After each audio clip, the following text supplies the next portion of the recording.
Selamat sore dan salam sejahtera bagi kita semua. Yang terhormat, Kepala KPPN Tanjung Redep, Bapak Gusti Hasbullah. Yang kami hormati, narasumber pada acara sore hari ini, Ibu Hermina Agustina Mahendrati, beserta rekannya Mas Nofri HS Tanjung.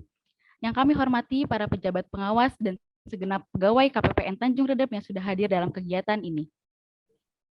Bapak dan Ibu sekalian, kami panjatkan puji syukur kehadirat Allah Subhanahu wa taala karena pada sore hari ini, hari Selasa, 19 Oktober 2021, kita sekalian diberikan karunia dan rahmat sehingga bersama-sama insya Allah dalam keadaan sehat dapat mengikuti kegiatan pelatihan Service Excellent KPPN Tanjung Redep secara virtual.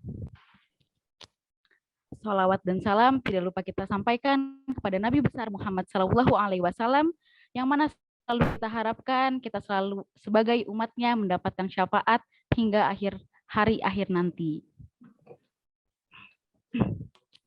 Dengan sangat antusias sekali, pada kesempatan kali ini, saya Sally yang tentunya akan memandu acara yang luar biasa ini hingga akhir nanti. Bapak dan Ibu yang kami banggakan, untuk selanjutnya, marilah kita bersama-sama menundukkan kepala, saya berdoa kepada Tuhan Yang Maha Esa. Untuk itu kami persilahkan kepada Bapak Danang Budiarta untuk memimpin. Kepada Pak Danang kami silahkan.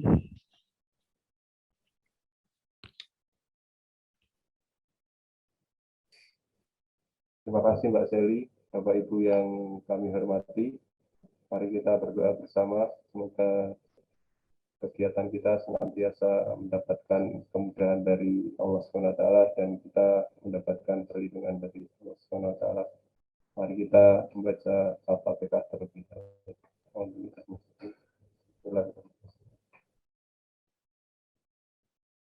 Amin amin ya rabbal alamin. Hamdan yu'afini amatullaika fi masidah. Ya Rabbana lakal hamdu kama yanbaghi lijalali wajhikal karimi sultanik. Allahumma sholli ala sayyidina Muhammadin wa ala alihi wa ashabihi ajma'in bi rahmatika ya arhamar rahimin. Allahumma fir lil muslimin wal muslimat wal mu'minin wal mu'minat al ahya'i minhum wal amwat innaka sami'un qaribun mujibud da'wat ya qadiya hajat. Rabbana dzalamna anfusana wa illam taghfir lana wa tarhamna lanakunanna minal khasirin. Rabbana atina fid dunya hasanah wa fil akhirati hasanah wa qina adzabannar wa adkhilnal jannata ma'al abrar ya aziz ya ghafar ya rabbal alamin. Subhana rabbika rabbil izzati amma yasifun wassalamun alal mursalin walhamdulillahi rabbil alamin. Amin amin.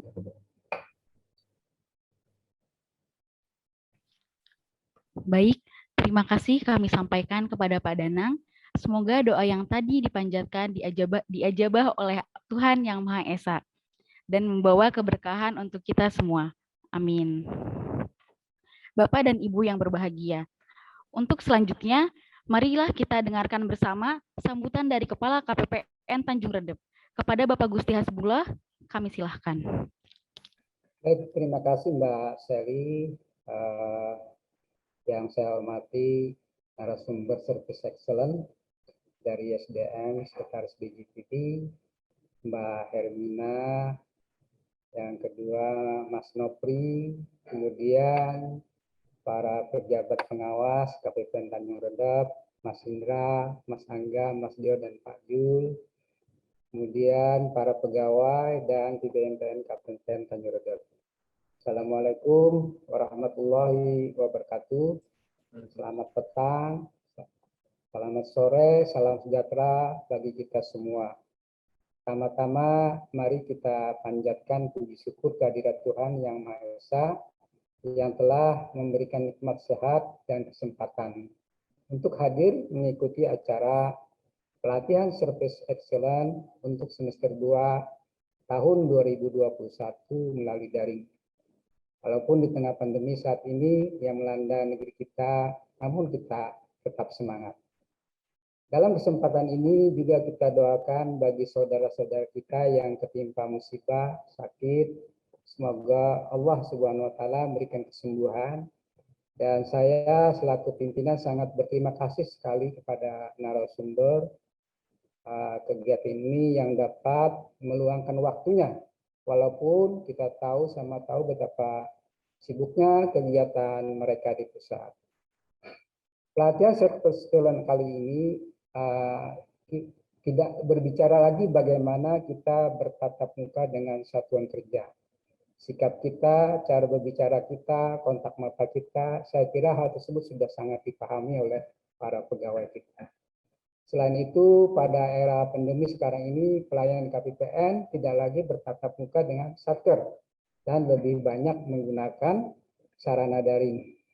Kalau di Kabupaten Tanjung Redap, kami memiliki tools yang dinamakan Nabucco 2.0. Sebuah layanan yang dapat digunakan melalui virtual job. Kemudian, para pegawai yang berbahagia, service excellence terdiri dua kata yang berasal dari bahasa Inggris, service dan excellent.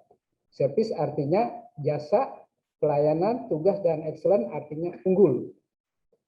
Service excellent, layanan prima, adalah upaya memberikan layanan terbaik bagi pelanggan yang berorientasi pada kepentingan pelanggan atau pengguna, hingga memungkinkan kita mampu memberikan kepuasan yang optimal. Service excellence adalah merupakan kunci sukses dalam sebuah layanan yang prima dari sebuah organisasi seperti layanan pada KPPN. Terlebih saat ini kita sedang dalam penilaian WBBM, oleh karena itu sangat penting bagi KPPN Tanjung Redap untuk memberikan service excellence untuk stakeholder, agar kepuasan pengguna layanan mendapatkan ekspektasi lebih dari keinginan mereka.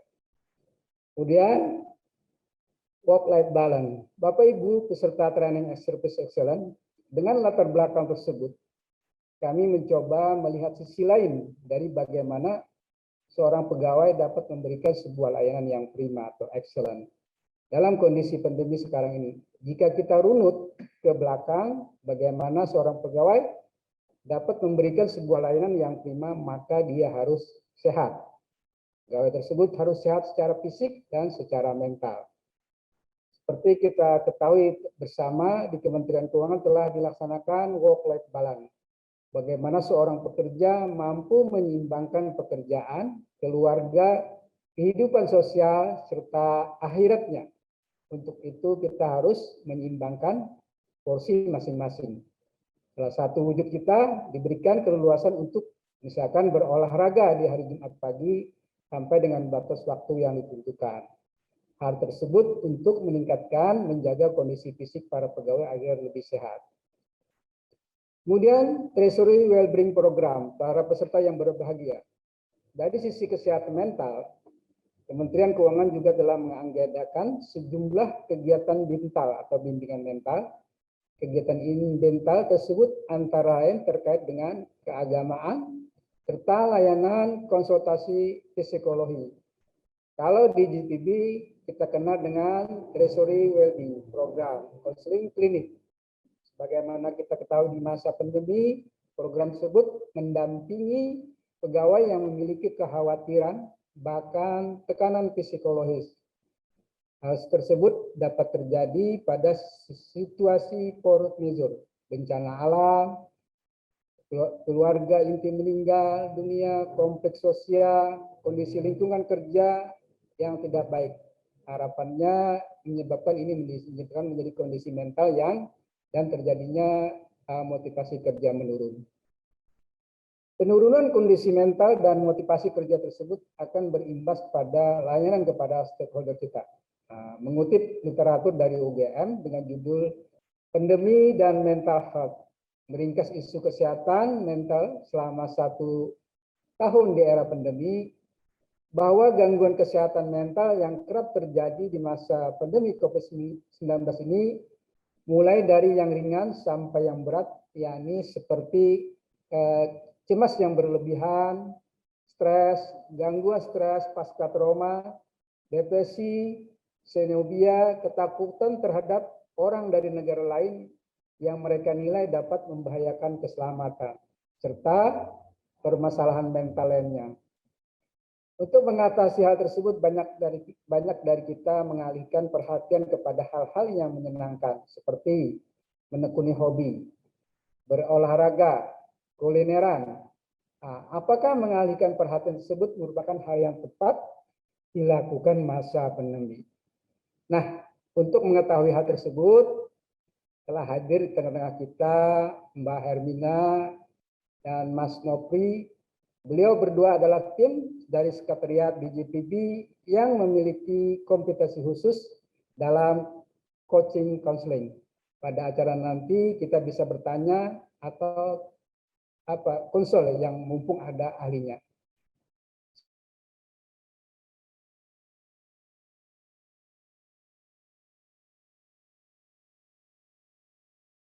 Mohon maaf apabila ada salah kata dari saya. Sebelum saya tutup, izinkan saya membacakan pantun. Elok dibeli daun kipas. Sebagai pelayan harus menyadari apakah yang dilayani merasa puas. Banyak yang mekar, bunga pelan-pelan di atas taman tampak terlihat.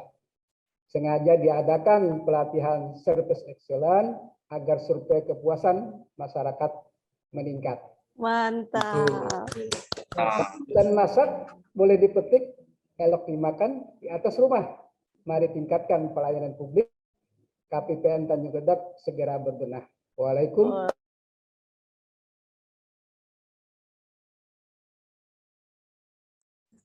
Ya. Terima kasih Mbak Hana. Mbak Sally silakan. Ya.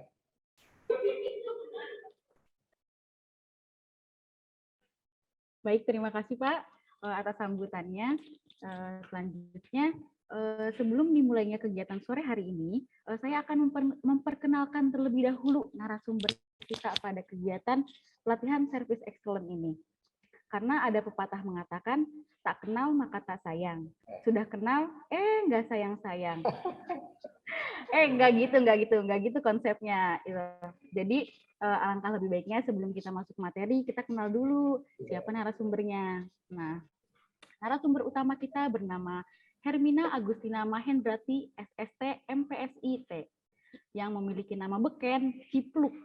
Nah, mungkin orang-orang pusat kayak Pak Indra, Pak Angga, Pak Dion itu udah pada kenal nih, udah nggak asing lagi Mbak Cipluk ini. Nah, kalau untuk teman-teman yang lain yang di sini juga mungkin yang pernah mengikuti kegiatan Zoom meeting kehumasan DJPB, mungkin juga nggak asing lagi karena saya juga pernah ngelihat Mbak Cipluk ini jadi moderator atau MC gitu di acara kehumasan.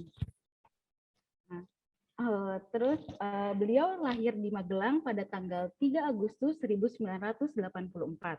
Bekerja sehari-hari pada bagian SDM di Sekretariat DJPB. Riwayat pendidikan beliau adalah D3 Kebendaharaan Negara STAN, D4 Akuntansi STAN, dan dilanjutkan dengan S2 Psikologi Terapan Universitas Indonesia. Beliau memiliki kompetensi khusus di bidang coaching and counseling, assessor pada Assessment Center, Point of View Phantom Series. Nah, selain Kak Cipluk, kita juga kedatangan seseorang yang tidak kalah luar biasa, yaitu Kak Nopri HS Tanjung, SIKOM, MNLP, CHT, sebagai fasilitator pada acara sore hari ini. Beliau sama juga seperti Kak Cipluk, bekerja sehari-hari pada bagian SDM di Sekretariat DJPB. Beliau merupakan seorang counselor, trainer, dan terapis.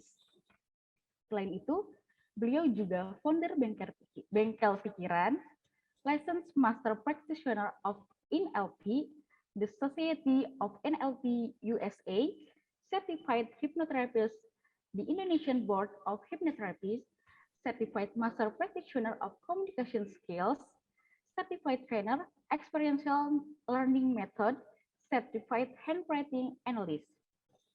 Untuk itu, mari kita sambut dengan tepuk tangan yang meriah. Ini dia, Kak Cipluk dan Kak Nopri.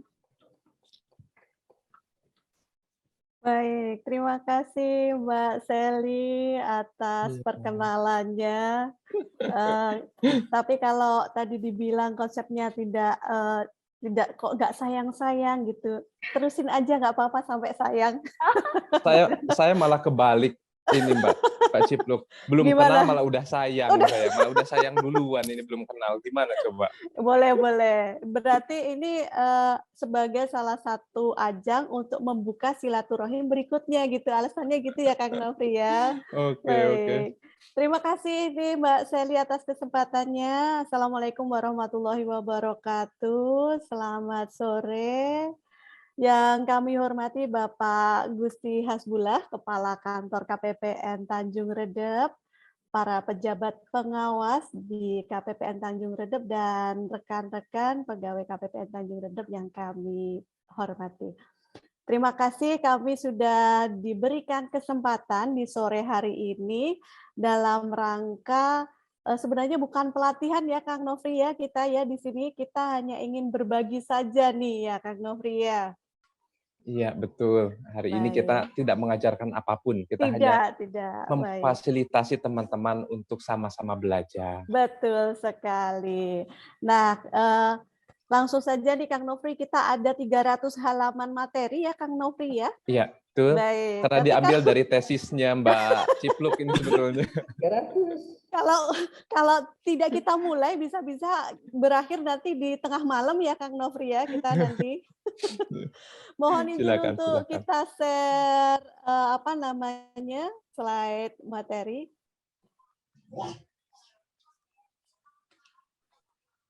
Sebelumnya saya mohon maaf, ada kendala dengan gangguan device komputer saya, sehingga saya menggunakan handphone tidak mendukung untuk tampilan virtual background. Mohon maaf sebelumnya. Baik, apakah terlihat share screen saya? Sudah, Bu. Sudah, Mbak. Sudah. Sudah, Mbak. Oke, sebentar.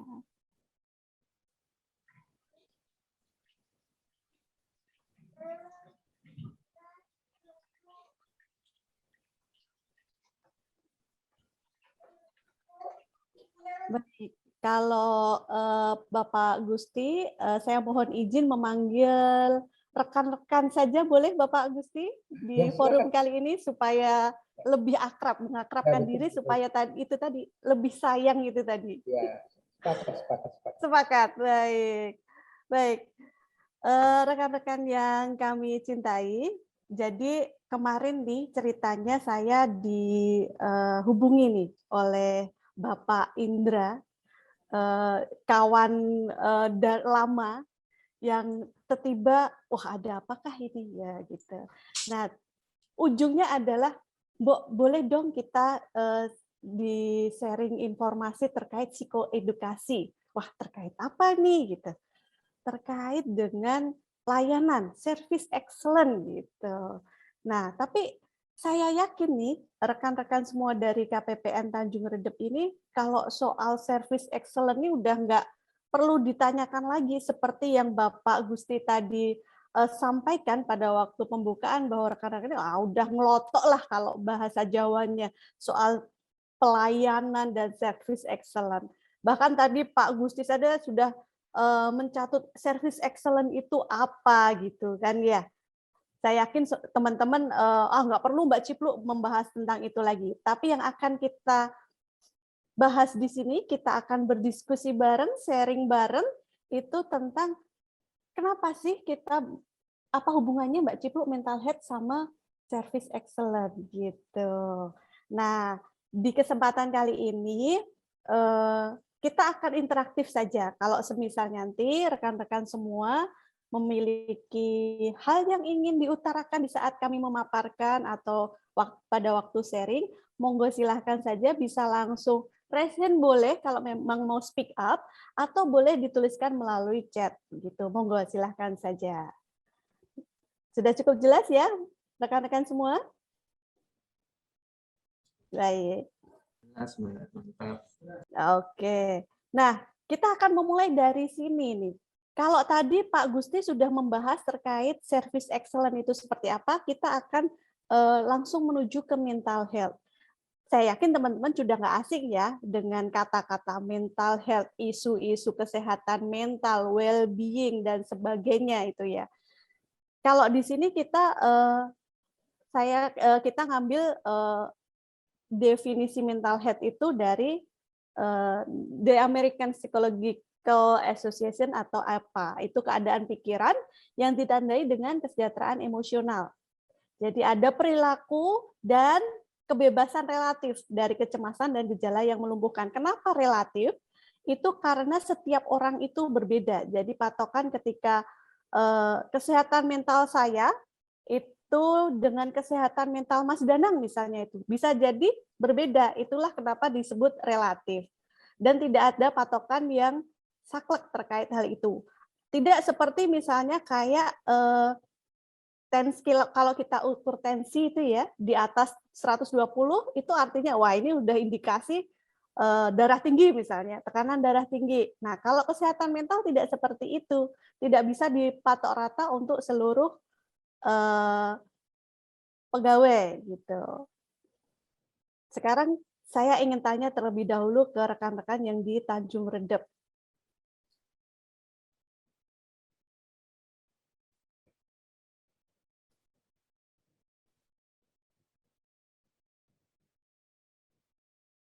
Adakah dari rekan-rekan Tanjung Redep yang merasa tidak sehat mental karena stres?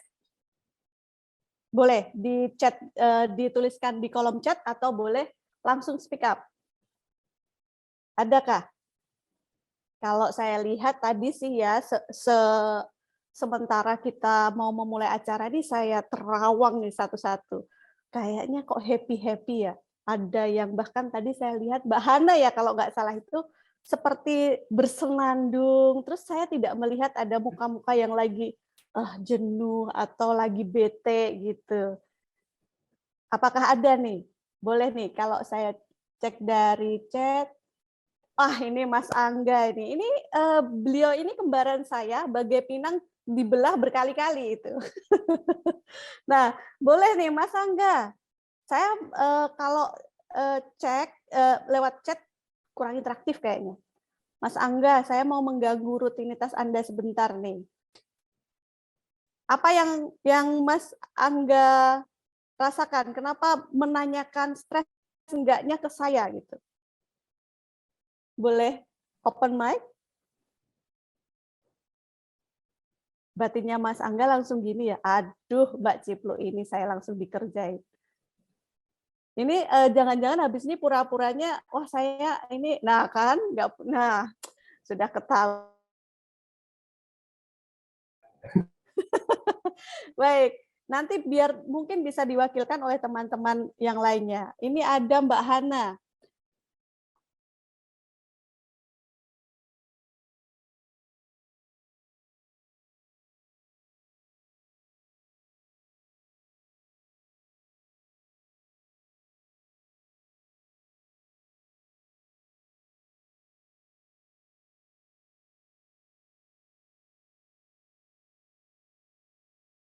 Istilah. Jadi pada prinsipnya, mohon maaf, stres itu pada dasarnya dibutuhkan oleh kita. Kenapa demikian? Jadi istilah stres itu pertama kali digunakan itu dulu awalnya itu di ilmu fisika, bukan langsung digunakan di psikologi. Nah itu waktu itu digunakan pada waktu suatu eksperimen terkait seberapa mampu nih suatu logam itu diberikan tekanan hingga dia itu berubah bentuk atau berubah formatnya gitu. Nah, seiring berjalannya waktu, ilmu psikologi semacam mengadaptasi istilah tersebut, tapi untuk konteks yang berbeda, yaitu tentang tekanan yang menekan kondisi psikologis. Jadi konteksnya adalah konteks psikologis atau mental seseorang. Nah,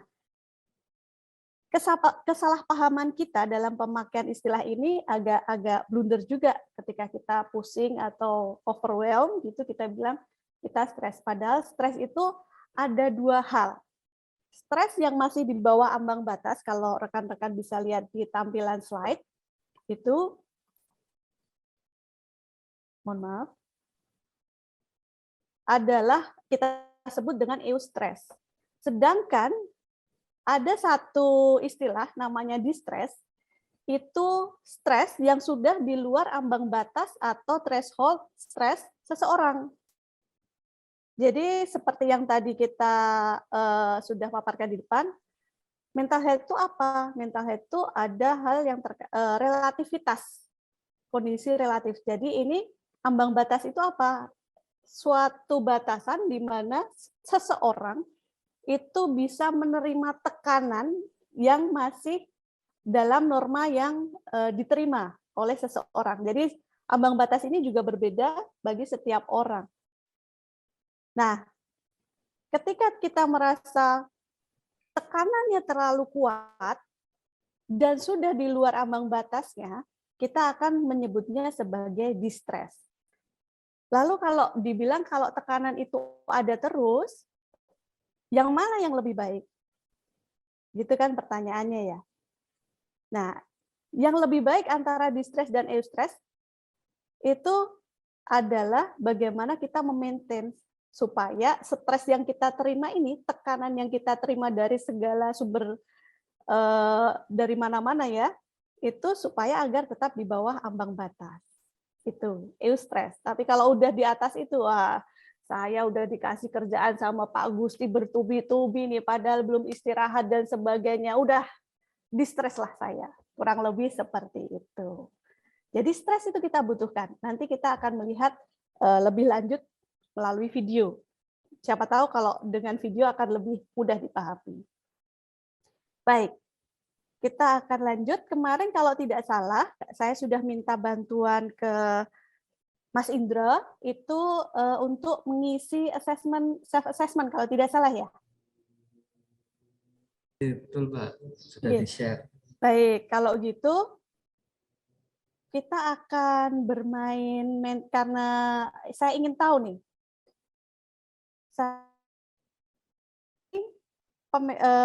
Yang ada di Tanjung Redap, rekan-rekan dari Tanjung Redap, tapi tetap anonim. Kalau boleh dan bisa, monggo silahkan akses ke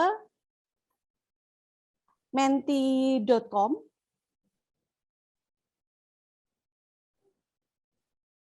Ke menti.com, kemudian silahkan masukkan apa namanya, kode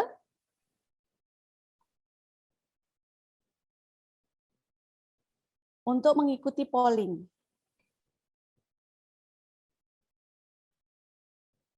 Untuk kodenya boleh dibantu untuk share.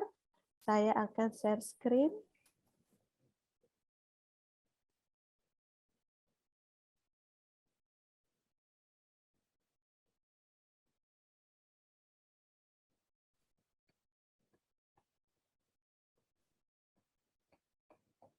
Bisa diakses?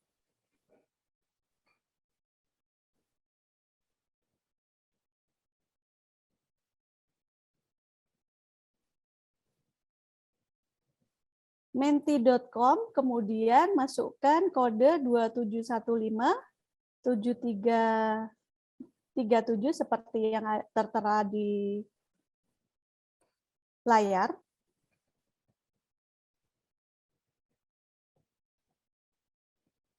Jadi nanti tidak tahu nih siapa yang ada di rendah, rata-rata, atau di tinggi. Jadi aman, monggo saja. Kita hanya ingin tahu saja dari KPPN Tanjung Redep hasil self-assessment-nya seperti apa.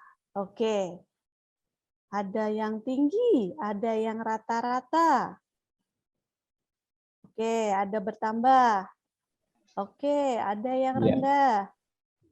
Ini sekaligus meluruskan juga barangkali Mbak Cipluk ya, Oh, jadi boleh. nggak usah takut kalau tema mental health atau stres, tema-tema seperti itu tidak selalu berkaitan dengan gila, dengan apa? Nah, betul. Apa ya? Ya barangkali apa istilah-istilah yang selama ini mungkin ditakutkan atau masih menjadi tabu bagi kalangan masyarakat umum gitu. Oke, betul sekali Kang Nofri. Memang masih seperti apa ya Kang Nofri ya, budaya yang masih membudaya gitu ya.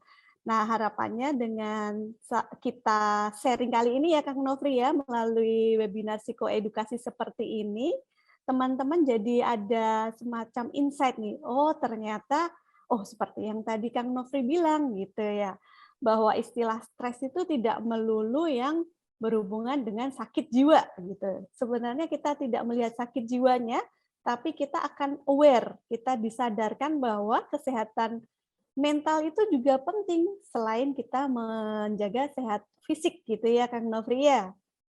Iya, betul sekali. Karena Baik.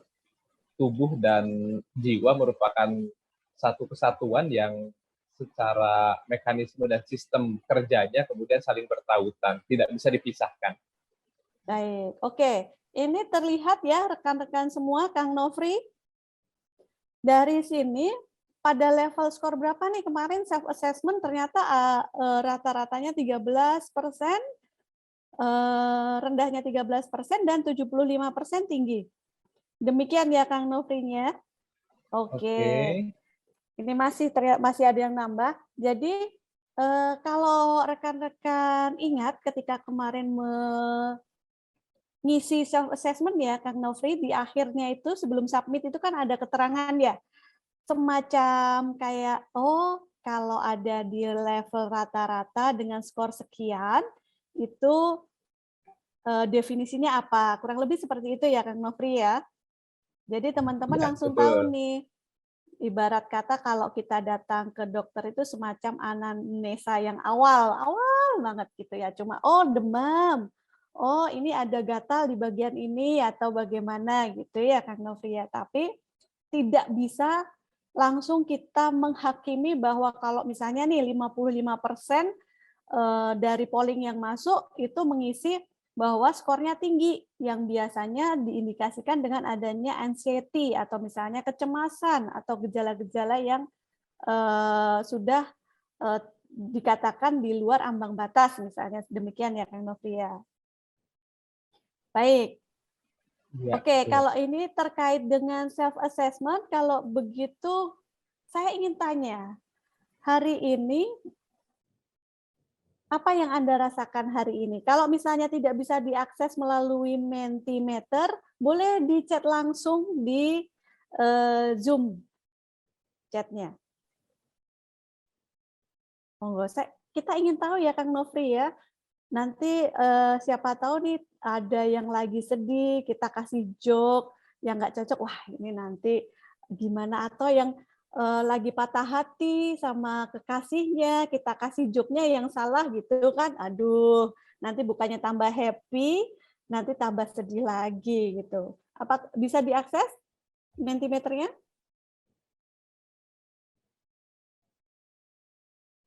Kalau tidak bisa diakses Mentimeternya boleh melalui chat. Kalau kita lihat, wah ini ada yang langsung mendirect message, kirim tanda cinta ini ke saya. Alhamdulillah. Baik. Boleh, saya ingin tahu apa yang rekan-rekan rasakan di sore hari ini. Mbak Sally, senang. Oke. Mas Firjun, kalau nggak salah ya, Mas ya, atau Mbak, Mas Firjun, sulit menggambarkan perasaan saat ini ya. Ini cocok nih jadi filsuf nih. Baik, ada Mas Dion, kenyang. Ada Mas Rengga, senang besok libur. Jangan senang dulu, jangan-jangan habis ini dikasih kerjaan nih sama Pak Gusti. Baik, oke, senang, kenyang, senang, sulit menggambarkan perasaan. Ada selain Mas Firjun, ada yang susah mendeskripsikan? Wow, Pak, malah dari Pak Gusti waspada. Ya Mbak, ya karena tugas di akhir tahun kan tinggi ya. Oh iya betul, sudah mulai langkah-langkah akhir tahun ya Pak Gusti ya, betul. Penanggung jawab ada unsur kekhawatiran, kewaspadaan itu. Baik, waspada. Ya, terus juga kita menghadapi PBBM, sementara polling surveinya ini terus bermasalah. Itu membawa dampak pada pemikiran saya.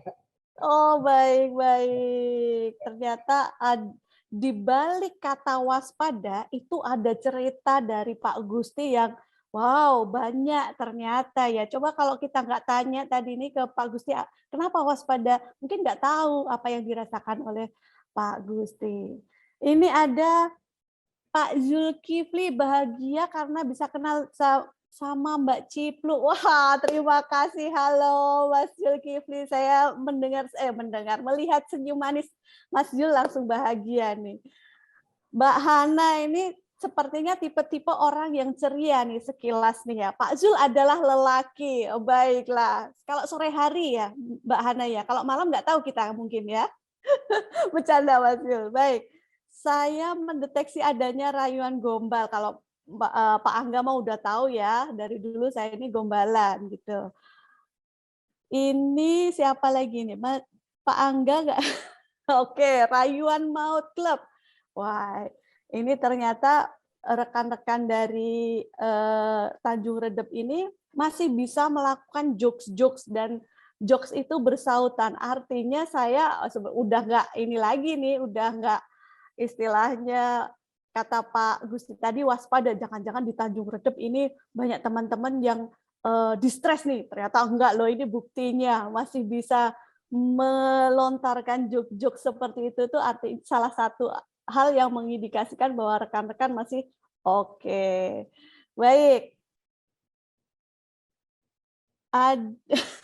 Baik, ada rekan lama saya juga, lebih dari bahagia. Alhamdulillah bertemu, sarana untuk silaturahim. Baik, kita lanjutkan nih. Kalau tadi kita sudah tahu bahwa stres itu penting, tapi bagaimana kita menjaga supaya tidak menjadi distres ya, rekan-rekan ya. Kita juga harus tahu ambang batas masing-masing gitu.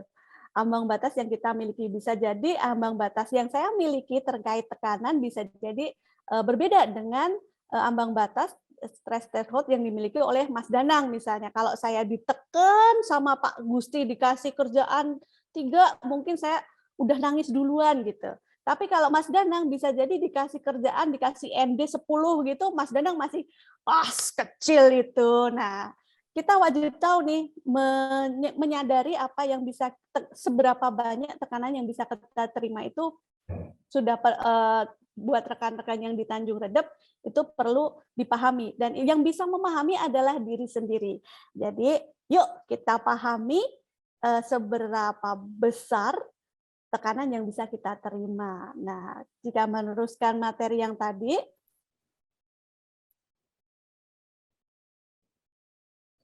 kita lanjutkan. Jadi kalau kemarin kita mohon maaf, jika rekan-rekan kemarin sudah mengisi ya self assessment melalui link yang dibagikan kan udah tahu nih seperti yang tadi. Oh Mbak Cipu kan tadi bilang self assessment itu untuk mengetahui semacam kondisi di awal saja nih gitu. Hanya di permukaannya aja. Nah, di istilah psikologi itu ada yang lebih mendalami lebih jauh lagi kondisi kesehatan mental seseorang.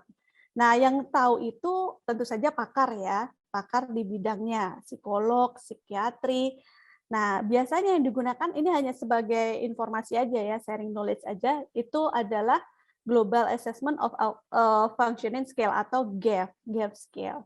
Itu dia lebih banyak lagi dan lebih kompleks lagi pertanyaannya. Kalau yang kemarin diisi oleh rekan-rekan kan cukup simple ya. Kalau ini semacam tidak hanya self assessment tapi penilaian dari ahli. Ketika misalnya Mas Danang pas ngisi self assessment tinggi nih skornya. Wah, kok skor mental health-ku tinggi dan kayaknya butuh bantuan. Kemudian mendaftar nih ke TWP, ketemu nih ke psikolog. Nah, GAF scale ini itu adalah skala atau skor yang diberikan oleh psikolog tersebut ketika berhadapan dengan Mas Danang, kira-kira ketika sesi konseling pertama, gap scale-nya berapa? Apakah perlu sesi lanjutan? Nah, sesi lanjutan berikutnya gap scale-nya nurun kah? Atau naik kah? Dan di situ bisa menjadi salah satu bahan untuk diobservasi berikutnya. Ya, seperti orang kalau misalnya ke dokter biasa, ke dokter umum. Bapak, saya sakit lambung nih. Nah, di pertemuan pertama itu mungkin ditanya sakit lambungnya, oh ini mungkin diobati dengan obat ini sudah sembuh. Tapi di pertemuan berikutnya, oh ternyata ada lagi nih, lebih sakit lagi nih, level sakitnya bisa naik, bisa turun. Nah, kalau di bidang psikologi, gap scale ini salah satu ininya, apa namanya, toolnya gitu. Baik, dari tadi dengerin Mbak Cipluk ngomong terus nih. Saya punya video yang bisa kita tonton bersama-sama. Cuma kita lihat reaksi rekan-rekan semua. Kita share terlebih dahulu. Mohon saya diinformasikan jika nanti suaranya tidak terdengar jelas ya. Atau tidak. Cukup kelihatan ya, rekan-rekan?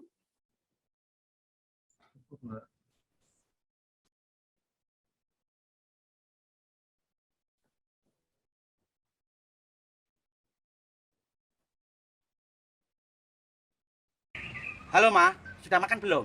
Walah, wong lanang kok mung kokean takon. Udah makan belum mah, udah makan belum mah. Pertanyaan ki mbok ling berkualitas ngono lho. Belanjamu kurang ramah. Wis ngemo apa durung? Shopping meneh, duit meneh.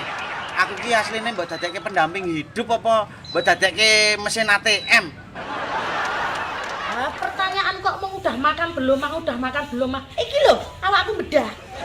Apa-apa, timbang dompetku sing bedah. Baik, timbang dompetku sing bedah yang ketawanya paling keras itu orang Jawa. Ayo, benar nggak? Jadi kenapa saya tampilkan video ini tadi? Coba saya tanya lagi kembali ke rekan-rekan. Boleh ya dijawab lewat chat. Siapa yang tersenyum atau tertawa ketika melihat video tadi? Mungkin ada sedikit kendala teknis ya, mohon maaf. Tapi menangkap ya esensinya dari jokes tadi. Boleh di chat, kita lihat siapa yang tertawa.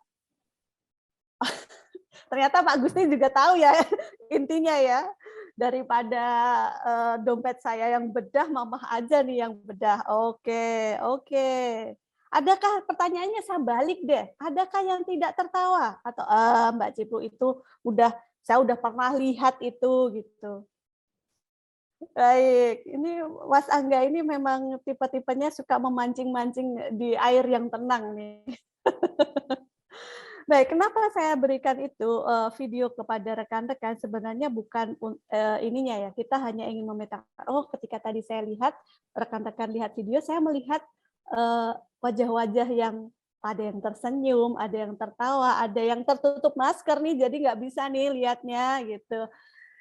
Selama rekan-rekan masih bisa menikmati hal-hal yang kecil gitu, oh oke, berarti fokus di sesi ini masih bisa nih kita lanjutkan gitu.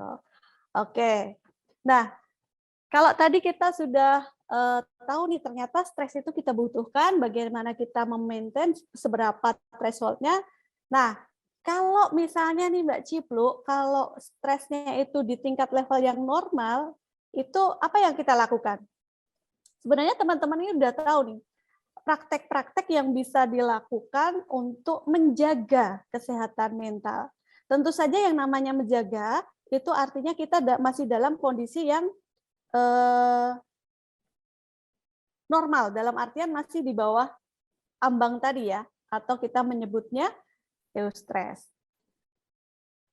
Teman-teman bisa ngambillah dari banyak sumber terkait dengan hal ini, karena ini isu tentang mental health itu sudah saat ini udah booming ya, udah nggak kayak dulu lagi gitu. Dari sekian banyak tips itu yang pasti ada itu adalah terkait fisik dan rest. Jadi di sini ada get your body moving get a good night rest. Nah, itu ternyata penting di setiap tips-tips itu selalu muncul dua hal tersebut. Kemudian ada juga tips terkait yang di sini hanya sebagai contoh saja ya. Cobalah untuk berhubungan dengan orang-orang yang baik. Kata pepatah kan mengatakan ketika kita berkumpul dengan orang-orang yang baik, kita akan menjadi orang yang baik pula. Nah, yang ketiga, kita itu suka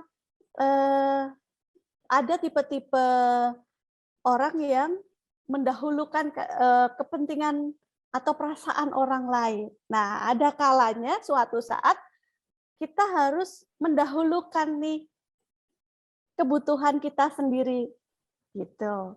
Tidak serta-merta harus, kata Mbak Ciplu harus mendahulukan diri sendiri nih, enggak. Tapi ada kalanya di suatu waktu, ya tolong perhatikan diri kita sendiri dulu. Seperti tadi, kita bisa melayani dengan baik ketika diri kita merasa baik. Kalau kita sudah merasa tidak baik, bagaimana kita bisa melayani dengan baik? Kuncinya di situ. Ada lagi, bagaimana untuk menjaga mental health ketika kondisinya masih di bawah ambang.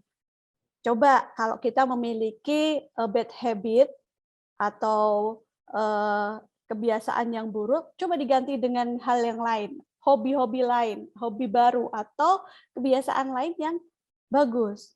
Nah, bad habit ini bisa jadi satu dengan yang lainnya itu juga berbeda. Contohnya seperti ini. Sekarang sedang marak main game online. Ada tipe orang dengan ciri khas karakteristik introvert yang misalnya nggak bisa bersosialisasi dengan rekan lain, dia lebih cenderung suka bermain game online untuk menyalurkan stresnya. Dan mungkin itu menurut dia hal yang bagus buat dia. Oke. Jadi pahami bad habit seseorang dengan yang lainnya itu seperti apa. Yang jelas kuncinya adalah bad. Bad itu artinya buruk. Bagi siapa? Bagi diri sendiri. Bermain game online boleh-boleh saja, tapi kalau sudah bermain game online seharian, tidak makan, tidak mandi, kemudian tidak ada interaksi dengan yang lainnya, se-introvert-introvertnya seseorang, itu udah menjadi bad. Segala sesuatu yang berlebihan itu udah menjadi bad. Oke. Ya, mungkin mudah, saya yakin rekan-rekan juga udah paham ya. Nah, kemudian yang berikutnya ini, good night rest. Good night rest. Tidur, istirahat, itu penting. Kita selalu dapatkan ya dari dulu itu minimal 7-8 jam dalam sehari. Tapi apa ya seperti itu Mbak Ciplu ketika tahu-tahu di tengah malam Mas Danang dapat disposisi Nadine dan ternyata harus besok pagi harus selesai. Akhirnya Mas Danang lembur deh. Nah, ternyata rest ini bisa diterjemahkan adalah quality-nya, kualitasnya. Selain kuantitas, ternyata ada kualitas. Gitu. Bisa jadi ketika di siang hari, apa nggak boleh Mbak Ciplu kalau misalnya restnya di siang hari, harus malam? Boleh di siang hari. Karena tubuh kita itu secara biologis sudah mengirimkan sinyal ketika kita lapar, kita merasa lapar, ketika badan kita membutuhkan istirahat, ada sinyal ngantuk. Dan itu jangan dilawan kalau bisa gitu. Tidur yang efektif itu bagi setiap orang juga berbeda. Mungkin Mas Danang bisa nih tidur di kursi, tapi itu sudah efektif ketika hanya cukup istirahat tidur 15 menit, kemudian sudah segar lagi. Jangan memaksakan untuk mengerjakan sesuatu ketika rekan-rekan semua itu sudah dalam kondisi ngantuk sekali. Mohon maaf. Kenapa? Karena hasilnya nanti akan berbeda. Mending rehat sejenak, relaksasi, boleh istirahat dalam bentuk tidur berapa menit, kemudian dilanjutkan, atau relaksasi dalam bentuk peregangan, itu juga bisa. Dan yang terakhir, di sini, di slide ini adalah giving yourself time. Ada beberapa hal di mana kita tidak bisa serta-merta menerima stres. Contohnya seperti ini. Ketika Mbak Irma dapat tugas. Padahal tugas yang kemarin itu belum selesai. Ini kok sudah suruh bikin video buat ZI, WBK, WBWM, dan misalnya seperti itu. Itu kadang mungkin kalau buat Mas Danang bisa langsung menerima tekanan itu. Tapi mungkin untuk Mbak Irma nggak bisa, jangan disamakan dong Mbak Ciplu, saya dengan Mas Danang. Jadi giving yourself time itu penting.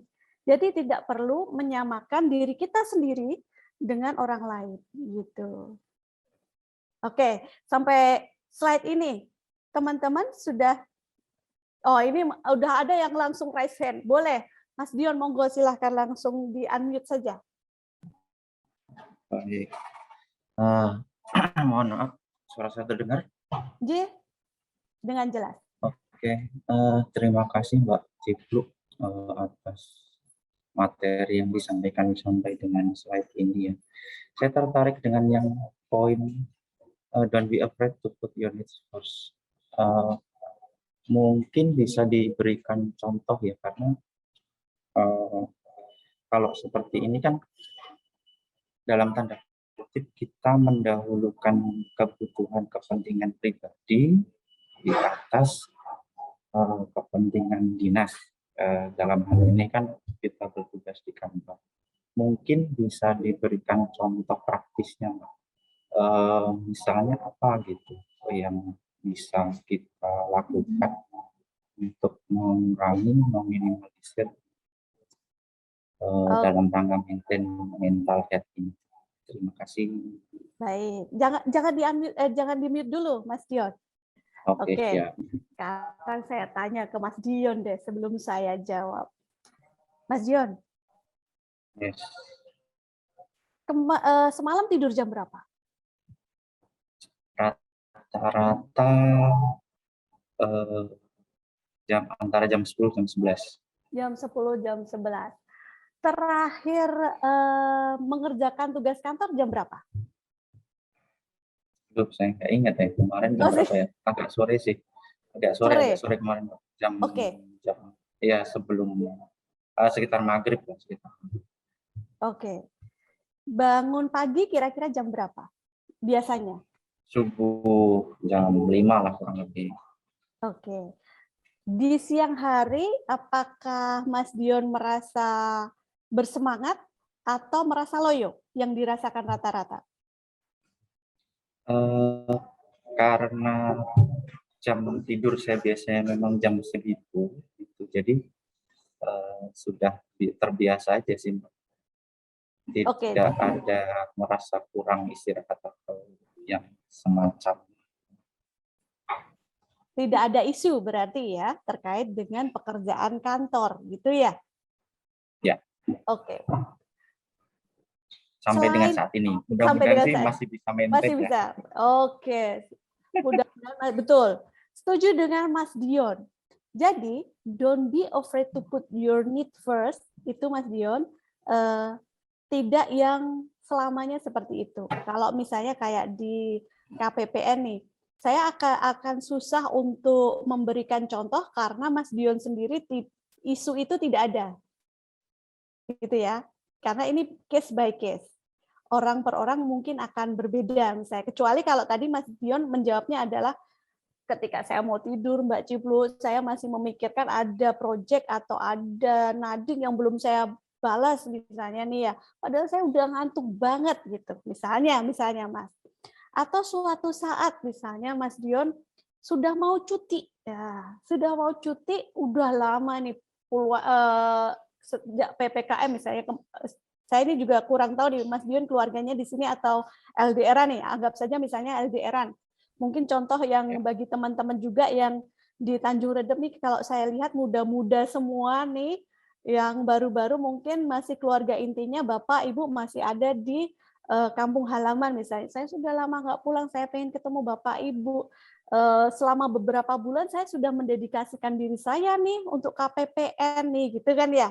Nah, ada suatu ketika misalnya baru mau naik pesawat, misalnya ditelepon nih sama Mas Danang, itu kamu kan tadi tak kasih kerjaan buat beli ini, beli itu, sudah belum? Nah, hal yang demikian itu mungkin bagi seseorang akan membuat itu menjadi stres yang sangat gitu ya.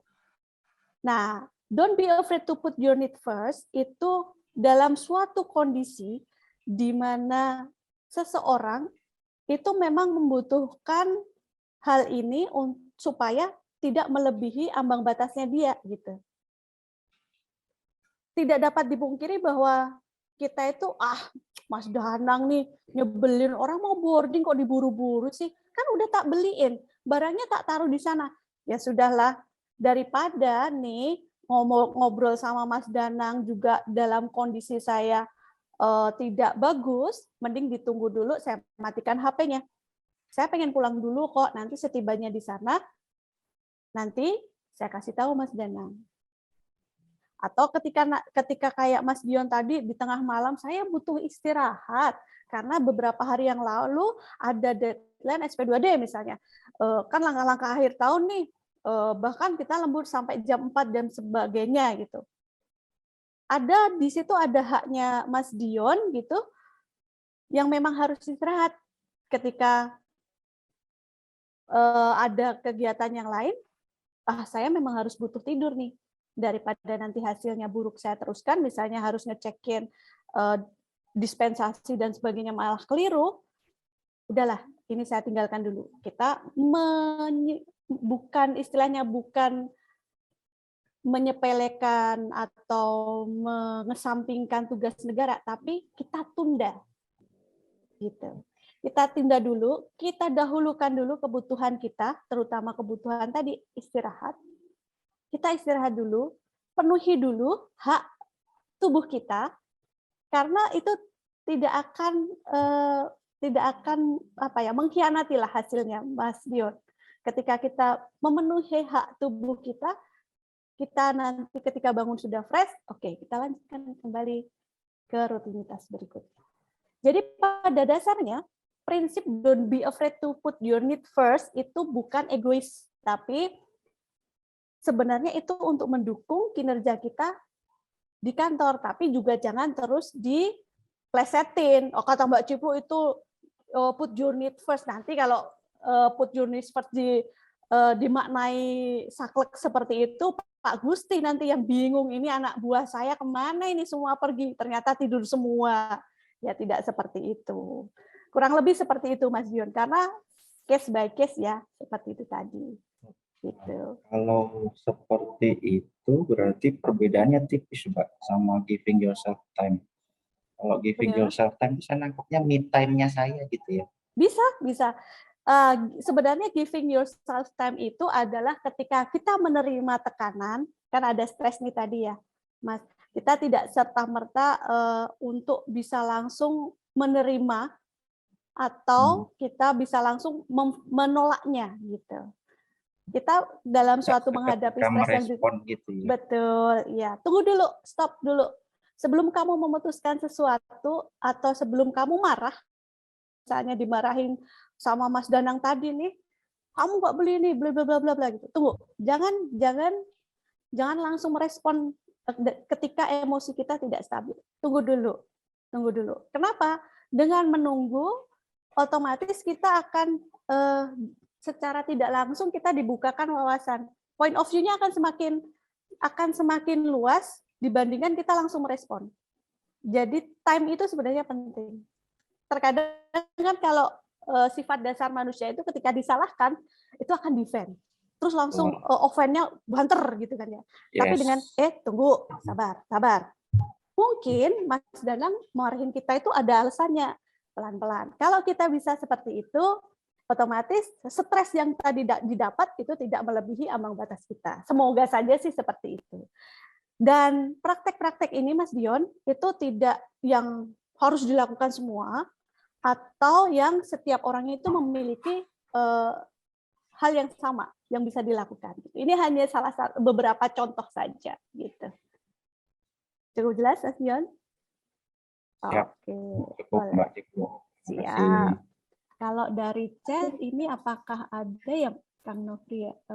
Kang Nofri nanti saya dibantu dong Kang. Pak Gusti sepertinya mau menyampaikan sesuatu, Mbak Cipluk. Oh, Kita boleh. beri kesempatan terlebih dahulu kepada Pak Gusti. Boleh. Silakan Pak Gusti.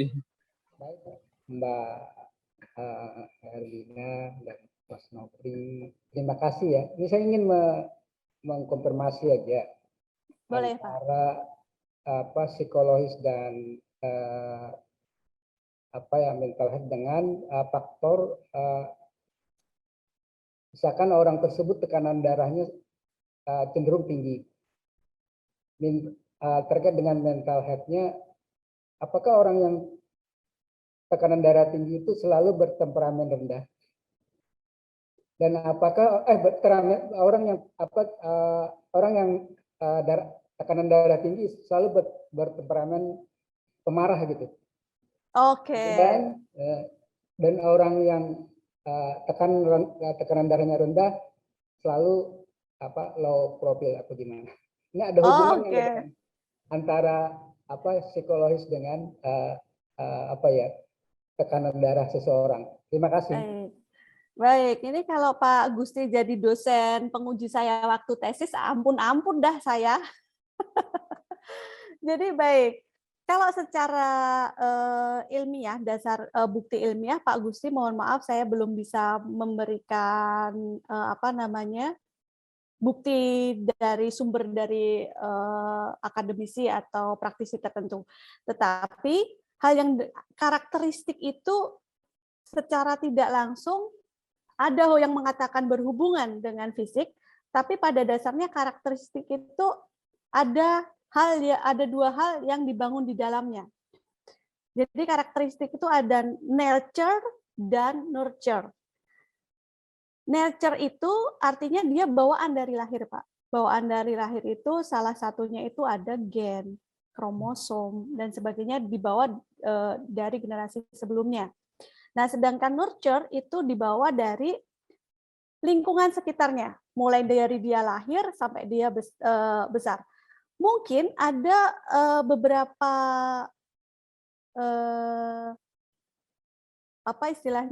individu yang dari lahir itu memang dia membawa penyakit bawaan misalnya gitu ya, atau tidak sempurna organ tubuhnya sehingga seperti tadi Pak Gusti bilang akhirnya sampai besar memang dia tuh tensinya tinggi terus. Tapi karena nurture-nya dari kecil hingga dewasa itu dia ada di lingkungan yang kalem, bapak ibunya kalem, akhirnya ada habit, karakteristiknya terbangun, dia temperamennya tetap rendah. Jadi temperamennya yang bukan yang ekstrovert banget gitu misalnya. Jadi pada prinsipnya karakter dengan fisik itu dua hal yang berbeda. Kalau mau disambung-sambungkan di setiap penelitian ilmiah itu bisa-bisa saja, Pak. Tapi tingkat generalisasinya tergantung dari penelitian itu sendiri gitu. Jadi kalau misalnya kayak saya nih, Pak, Mas Angga itu taunya saya ini cabla, orangnya rame dan sebaliknya. Tapi saya tidak pernah punya tensi di atas 120, Pak. Jadi saya malah cenderungan ke darah rendah gitu. Kalau misalnya kita analogikan dengan tadi penjelasan Pak Gusti tadi, Mbak Ciplu ini orangnya kayak gini pasti tensinya tinggi. Tidak bisa juga seperti itu, Pak. Gitu. Baik, terima kasih. Artinya baik. Ya. Saya curiga ini Pak Gusti sudah mulai memetakan rekan-rekan yang ada di Tanjung Redep ini, oh Mas Danang ini tensinya tinggi terus nih. Berarti ekstrovertnya tinggi gitu. Enggak kan ya Pak Gusti ya? Ya, terima kasih ya. Oke. Baik. Mbak. Gimana Mas Danang? Bludruk kalau orang Jawa bilang. Oh, bludruk. Iya. Jangan curhat di sini ya Mas Danang ya. Nanti kita seksinya sendiri saja. Baik. Mohon izin untuk melanjutkan ke slide berikutnya. Nah, Mbak Ciplu, kalau tadi nih tadi itu kita sudah membahas bagaimana memaintain praktek-prakteknya itu sebenarnya banyak dan bisa dipraktekkan siapa saja. Namun itu sekali lagi relatif satu individu dengan individu lainnya. Nah, ketika suatu saat nih Mbak Ciplu, saya ini sudah overwhelmed, saya ini udah distress, terus bagaimana saya itu kira-kira ada nggak sih tipsnya sama nggak dengan yang tadi gitu. Kalau tadi maintenance, sekarang kita coba deh berdamai dengan stres yang kita levelnya udah di atas ambang batas. Nah, misalnya ada satker, ini udah diajarin, udah di tutor nih, aplikasinya udah dibawa ke sini, aku bela-belain masuk kantor, kok nggak mudeng-mudeng nih satker, gemes gitu kan misalnya ya. Mana istri di rumah itu udah, papa itu mana tadi ATM-nya di mana, mama mau belanja, udah tambah pusing lagi gitu ya. Ini yang bisa rekan-rekan semua lakukan, relax your muscle. Kalau relax your muscle itu hal-hal yang bisa dilakukan saat itu juga. Deep breathing itu juga bisa dilakukan saat itu juga. Slow down and take a break itu juga bisa dilakukan saat itu juga. Eat well, make time for hobbies, berbicara, ungkapkan ke siapapun itu. Go easy on yourself, sama seperti tadi yang dibahas dengan Mas Dion juga. Atau mengeliminate your trigger. Triggernya apa? Satker itu tadi. Tapi apa ya terus satkernya kita usir? Enggak dong. Jadi eliminate your trigger itu tidak serta-merta kita menyingkirkan apa yang membuat stres itu melebihi ambang batas threshold tadi. Nah, relax your muscle itu kita kalau tidak salah nih beberapa waktu yang lalu ada juga tentang stretching ya, senam stretching ya rekan-rekannya dari Kementerian Kesehatan ya. Itu saya yakin teman-teman sudah melihat videonya kan? Ayo, siapa yang belum melihat videonya? Yang udah kelamaan duduk harus stretching gitu, senam stretching. Di Nadine ada loh. Ada ya? Sudah pernah lihat ya? Mas Danang sudah pernah cek videonya? Ah, pura-pura nggak dengar Mas Danang.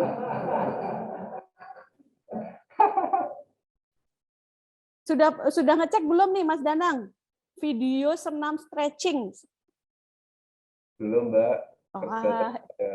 Kerja terus. Wah, ini. Baiklah. Jadi fix nih nanti habis ini sesi ya.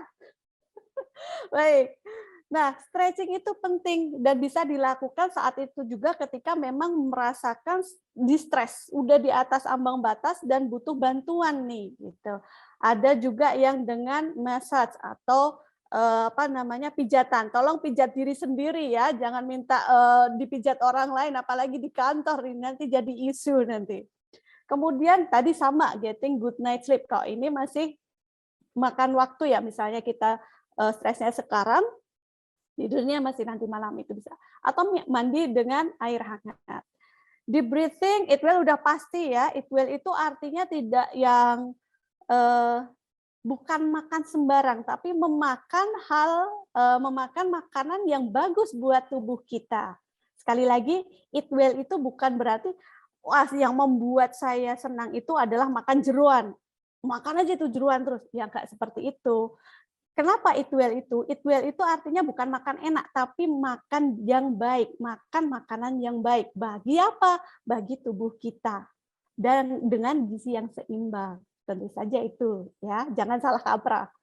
Slow down, take break itu, misalnya tadi seperti Pak Gusti bilang itu, kita juga harus seimbang, nggak cuma handal di kerjaan, tapi juga seimbang nanti ketika di akhirat gitu. Artinya apa? Kita butuh berdoa, kita mendekatkan diri ke Tuhan Yang Maha Esa. Itu juga penting ternyata dan itu bisa membantu kita menjadi salah satu kanal. Listening to music, mendengarkan musik atau misalnya jalan-jalan pagi nih, jalan-jalan pagi saya yakin di Tanjung Redep ini pemandangannya asri ya. Nggak seperti di Jakarta nih keluar di kantor stres, saya mau kayak Mbak Ciplu, saya mau keluar spending time in nature, giliran saya keluar udah macet di depan kantor ya udah tambah stres lagi gitu. Make time for hobbies, bisa membaca, bisa nonton TV, bisa mengerjakan hobi-hobi yang lainnya gitu. Itu contoh-contohnya. Dan ada beberapa tipe individu yang ketika sudah stresnya itu sudah di ambang batas, dia memang harus mengeluarkan, mengungkapkan, menceritakan. Jadi Mas Danang, kalau memang tadi dibilang bludrek, tolong Mas Danang boleh nih ceritakan ke teman dekatnya nih yang ada di Tanjung Redep, atau mungkin cerita ke istri.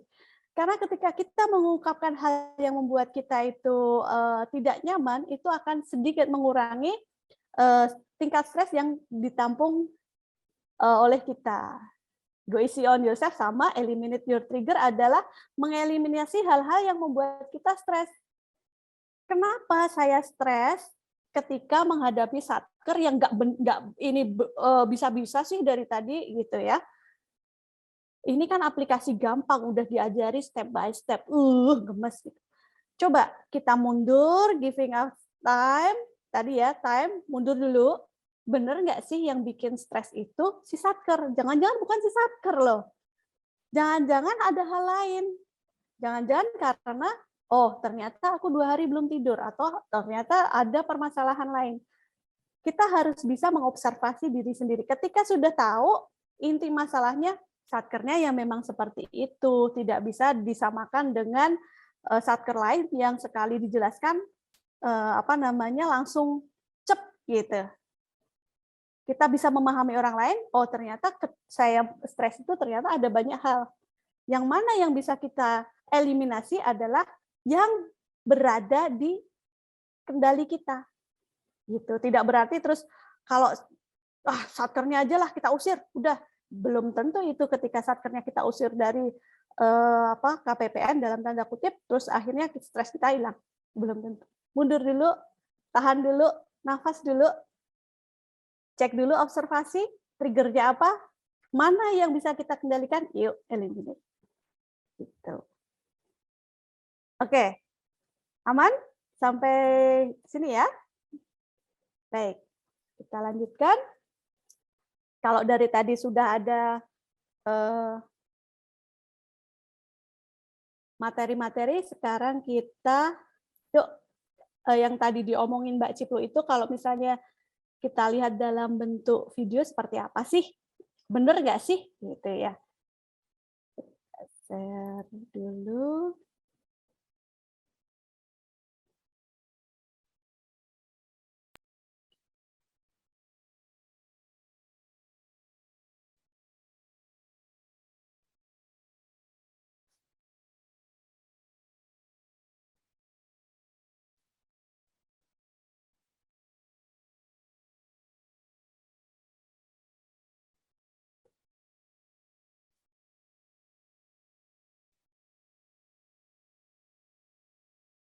Apakah terjadi kendala teknis karena di tempat saya cukup,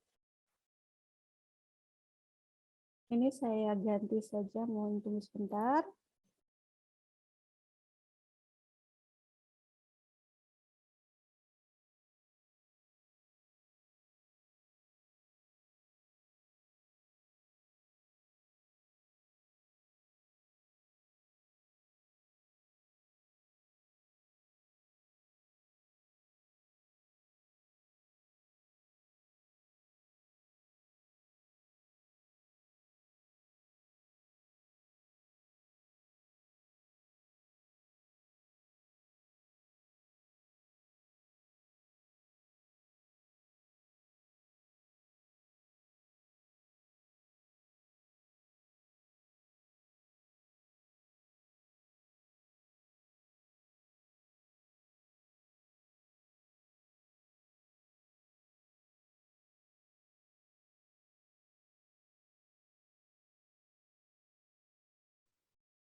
Sudah nampak ya? Stress is usually seen as something we need to avoid. This is Apakah terputus-putus, Bapak Ibu? not true. We need stress, and we need our body's stress hormone cortisol to rise and fall throughout the day. Stress helps us wake up in the morning, helps us focus, learn, and remember new things. It's when people experience too much stress and start having difficulties coping that stress becomes a problem. High levels of stress can disrupt the natural changes in the body's stress response system and start to affect our physical and mental health. Over time, accumulated stress can result in false FFF response activations. When trying to measure our stress tolerance, the bucket analogy can be helpful. Our stress tolerance, or the size of our bucket, is a product of our genes, personality, and life experiences, and its size varies from person to person. The water in this analogy is the combination of all the stress in your life. We use the coping strategies we have available to keep our bucket from overflowing. They are like taps that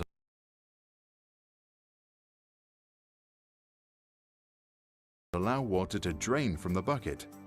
Stress can include training, work, school, relationships, finances, moving, changing jobs, or the loss of a loved one. Both positive and negative experiences will affect the water level. A big bucket can hold more water or stress before it overflows. With a smaller bucket, less water is required for the water or stress level to become critical.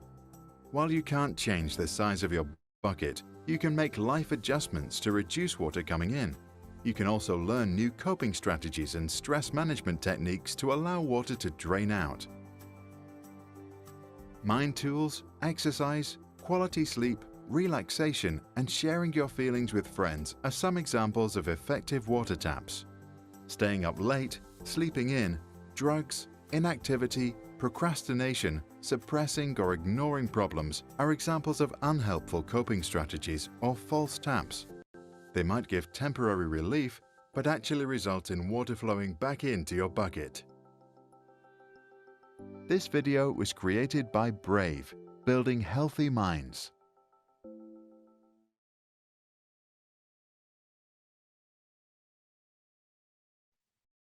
Baik. Tadi apakah videonya terputus-putus ya? Baik, Mas Danang langsung komentar. Nggak ngerti artinya. Bener nih Mas Danang, tadi sebenarnya mau kita streamingkan langsung dari YouTube nih. Ada apa namanya? Captionnya ya.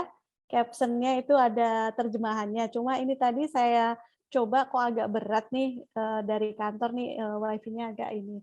Mohon maaf, tapi nanti teman-teman bisa melihat ulang nih tayangannya, kan linknya ada nih dicantumkan di slide-nya yang sudah saya share ke Mas Indra nih tadi. Oke, meskipun ada kendala teknis, adakah dari teman-teman yang tahu isinya video tadi? Boleh dong salah satu. Mas Danang juga boleh, sepengetahuan Mas Danang saja itu, meskipun tidak tahu secara keseluruhan tadi lihat dari gambar mungkin oh ini gini-gini gitu misalnya.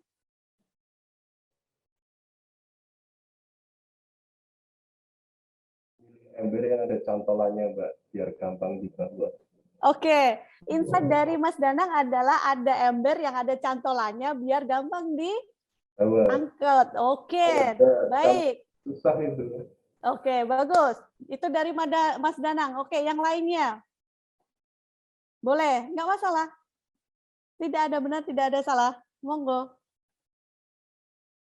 Sudut pandang, saya ingin tahu sudut pandang yang lainnya. Mas Angga, Anda kalau dalam kalau bahasa Jawa itu dipakake. Monggo di open mic.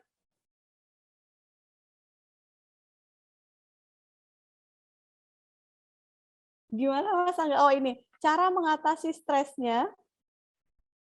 Cara mengatasi stresnya dengan mengalirkan air dari ember.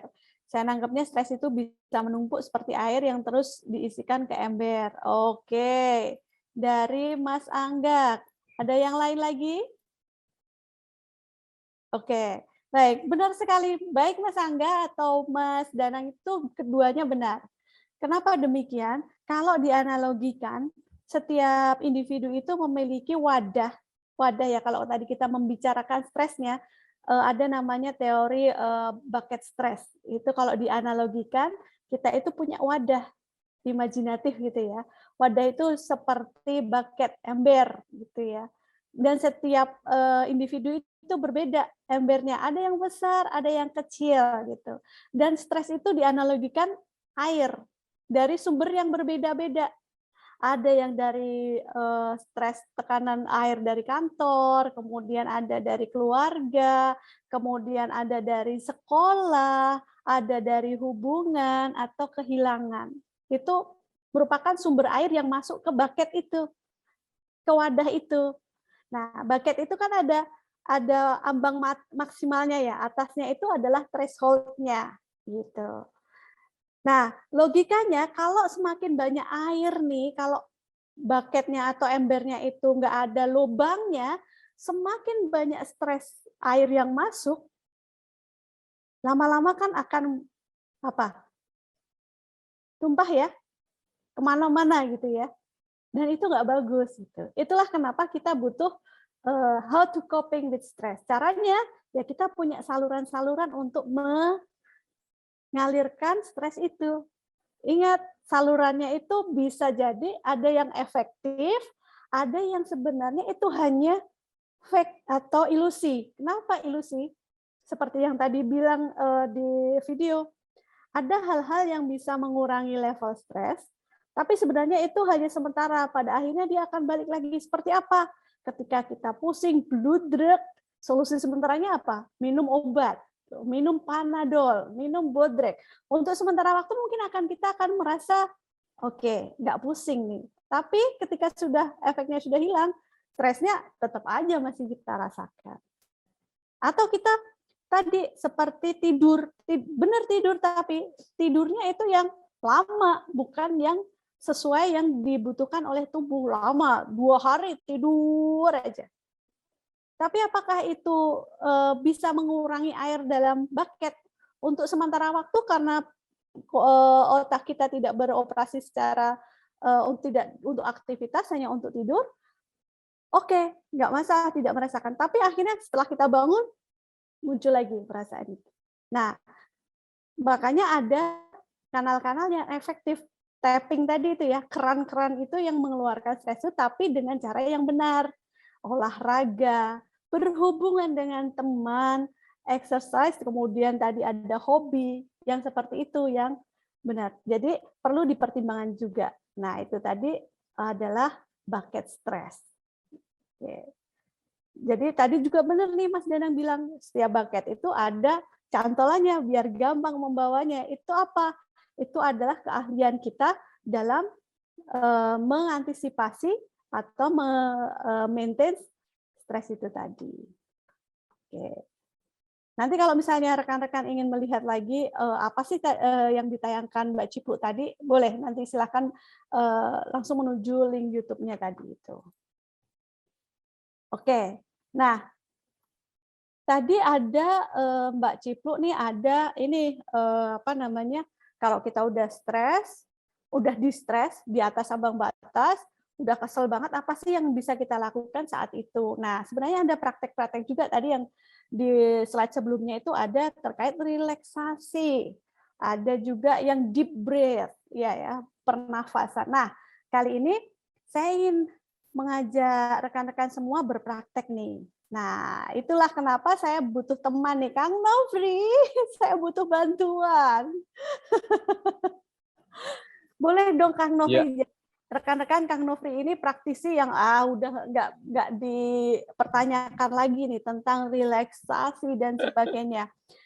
Nah, boleh dong Kang Nofri dibagi praktik-praktik relaksasi atau pernafasan ke teman-teman ini supaya ketika nanti mengalami, harapannya sih enggak gitu ya, harapannya enggak. Tapi kalau misalnya kok dilalah ketemu yang seperti itu, boleh dong Kang praktek seperti itu yang bisa dilakukan oleh teman-teman. Monggo Kang Nofri.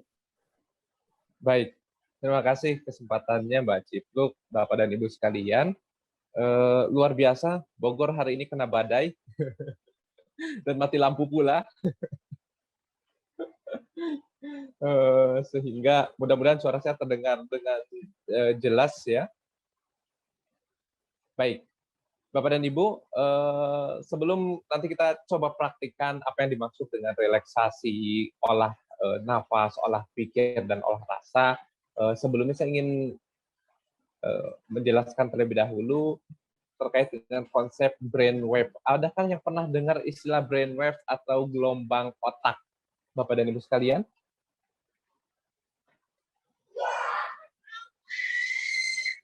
Adakah? Saya pura-pura nggak tahu dulu lah, Kang. Oke, baik. Ya, otak kita kemudian bekerja itu menghasilkan gelombang otak, ya, gelombang otak. Nah, kemudian gelombang otak itu kalau saya istilahkan itu sama dengan persneling mobil, ya. Mereka punya fungsinya masing-masing. Jadi ada gigi 1, gigi 2, gigi 3, gigi 4. Gitu. Gigi 1 hambatannya besar, energinya juga besar, gitu ya.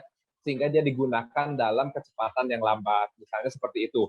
Gigi 4 misalnya atau gigi 5 hambatannya kecil, tenaganya juga kecil, maka dia digunakan di jalan-jalan yang datar, di tol dan lain sebagainya. Semuanya punya fungsinya masing-masing. Nah, gelombang pikiran kita pun demikian pada prinsipnya. Karena satu kesatuan antara pikiran, body and soul gitu ya istilahnya seperti itu. Nah, apa sih fungsinya gelombang-gelombang yang ada? Contoh misalnya gelombang gamma ya. Gelombang gamma. Gelombang gamma itu untuk apa? Gelombang gamma itu untuk tingkat kewaspadaan yang sangat tinggi ya, tingkat kewaspadaan yang sangat tinggi. Contoh seperti apa? Contoh misalnya kita dikejar anjing ya.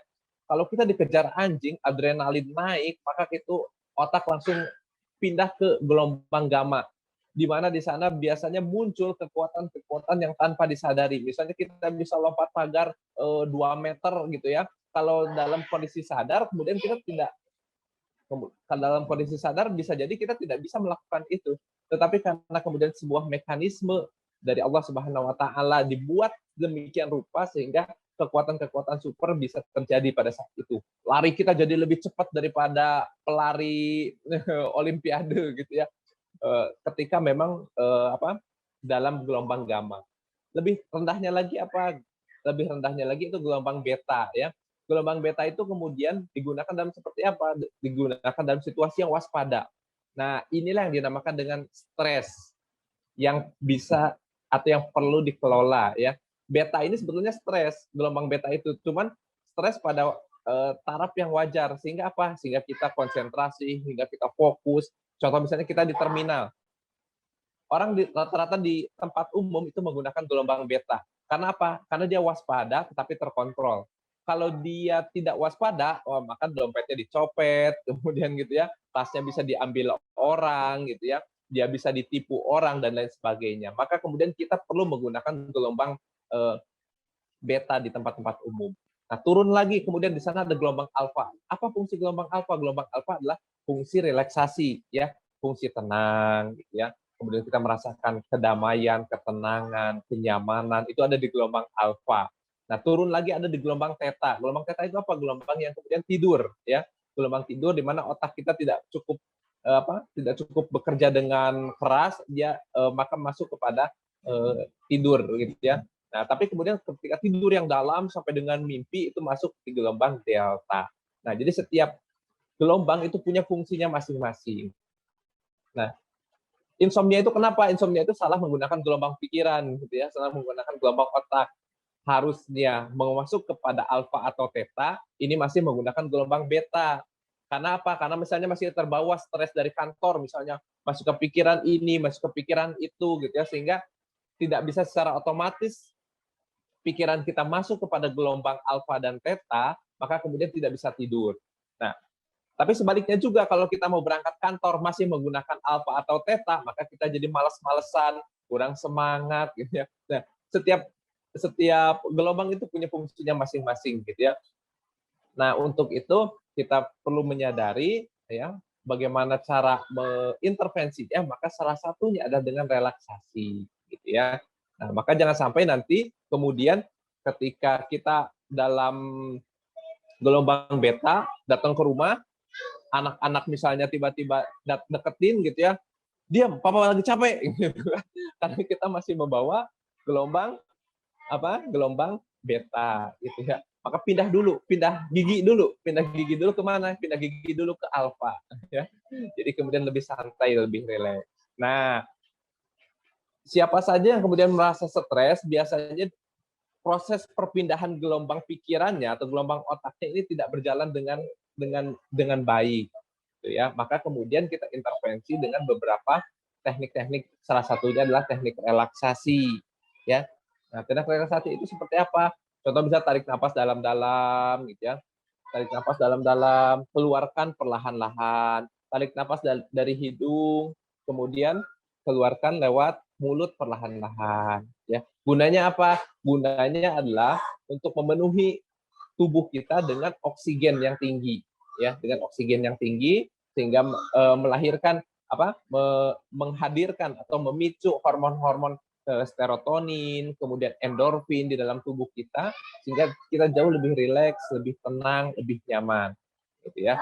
Nah, ini biasanya terjadi ketika load pekerjaan tinggi, gitu ya, berhubungan dengan orang, gitu ya, berhubungan dengan customer itu juga tinggi, karena ternyata menjadi customer service merupakan profesi yang tingkat stresnya cukup tinggi, ya. Kita berhubungan dengan banyak orang, kita berhubungan dengan berbagai karakter sifat kepribadian orang, gitu ya. Nah, sehingga ternyata menurut penelitian tingkat stresnya pun cukup tinggi. Nah, inilah kemudian guna kita mengkalibrasi itu apa ya? Memberikan kesadaran kembali kepada diri kita sehingga kita bisa masuk kepada kondisi yang tenang, rileks, gitu ya, istirahat dengan cukup, gitu ya. Beberapa hal yang kemudian tidak perlu dipikirkan saat itu kita tinggalkan dulu, gitu ya. Nah, sehingga kemudian otak ataupun organ-organ tubuh diberikan waktu untuk dapat beristirahat, ya, dapat beristirahat dengan baik dan tenang. Bapak Ibu bersedia untuk kita praktek sejenak, ya, meskipun nanti misalnya tidak terlalu situasinya barangkali tidak ideal atau tidak cukup kondusif, tetapi setidaknya Bapak dan Ibu tahu alurnya, tahu tekniknya, dan ini bisa digunakan nantinya. Misalnya contoh ini digunakan oleh militer gitu ya, dia bisa tidur hanya 2 menit tapi rasanya seperti tidur 2 jam gitu misalnya. Wah, ya. Militer di dunia militer karena nggak mungkin ya tidur harus sampai 8 jam gitu ya, tidur nyenyak biar besoknya bugar lagi. Wah, nggak bisa gitu ya. Berarti bisa langsung digeruduk sama musuh. Baik. Berarti penekanannya ini sebenarnya butuh yang lingkungan ideal juga ya ini Kang Nofri ya?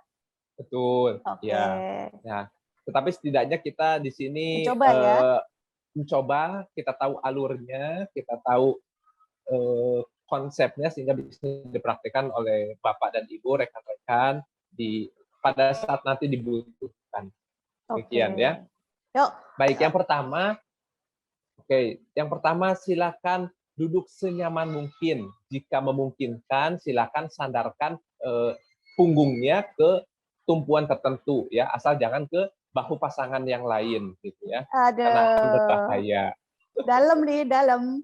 Oke, saya sudah menyandarkan nih Kang Nofri, saya sudah menyandarkan punggung ke ini. Oke, kemudian letakkan kedua tangan di atas paha. Dan pastikan pula itu paha sendiri ya. Oh, oke Kang, oke, sudah. Oke, baik. Nah, yang kemudian selanjutnya adalah tarik napas dalam-dalam melalui hidung ya. Kemudian keluarkan pelan-pelan lewat mulut ya. Oke. Baik, sebagian orang nyaman dengan mata tertutup, sebagian orang nyaman dengan mata terbuka. Silahkan pilih yang mana yang lebih nyaman bagi rekan-rekan semua, bagi Bapak dan Ibu semua. Ya, oke, baik. Tarik napas dalam-dalam, keluarkan lewat mulut perlahan-lahan. Baik, tarik napas lagi dalam-dalam. Ya, oke, baik. Ya, kemudian semakin dilambatkan gitu ya, polanya semakin dilambatkan, tarik napasnya gitu ya, jangan seperti itu ya, tapi justru kita semakin melambat ya. Oke, baik, berikan kesadaran penuh terhadap seluruh diri kita mulai dari ujung rambut sampai dengan ujung kaki. Oke, baik ya.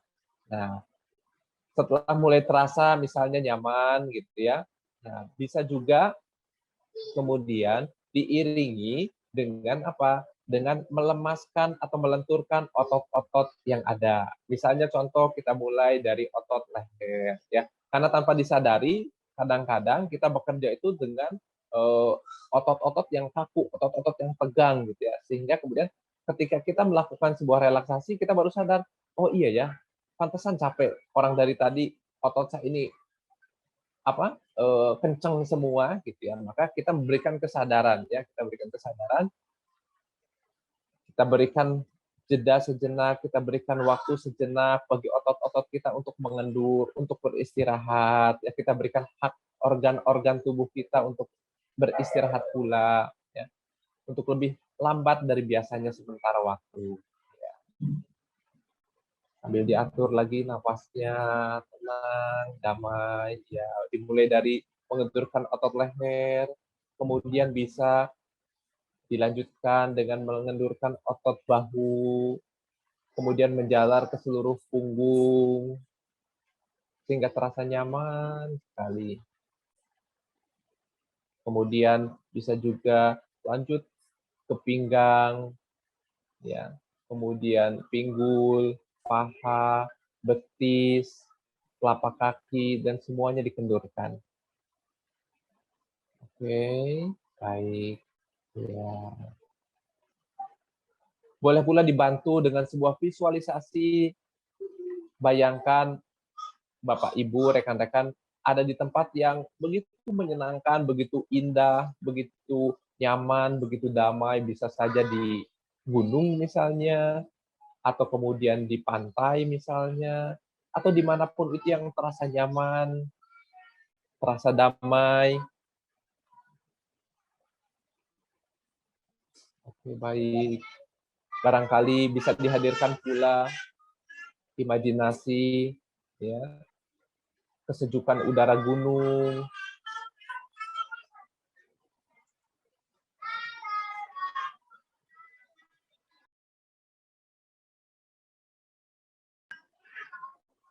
ya.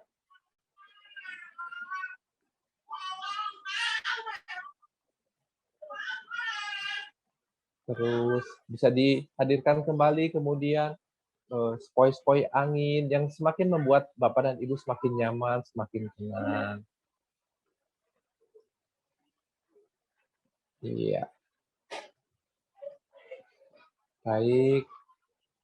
Nah, setelah itu kemudian berikan kembali kesadaran penuh kepada diri kita ya, bahwa saat ini kita berada di tempat yang misalnya tempat kerja saat ini, atau di rumah misalnya, atau di mana, berikan kesadaran kembali secara penuh, ya, sambil tarik nafas dalam-dalam, berikan rasa syukur yang penuh kepada Tuhan Yang Maha Kuasa atas segala nikmat, karunia yang sudah diberikan, sehingga kemudian kita bisa beraktivitas kembali dengan penuh rasa segar, nyaman, dan damai. Mantap ya. sekali. Apakah ada yang sampai merasakan kenyamanan tersebut, sensasi kenyamanannya tersebut? Ini saya harus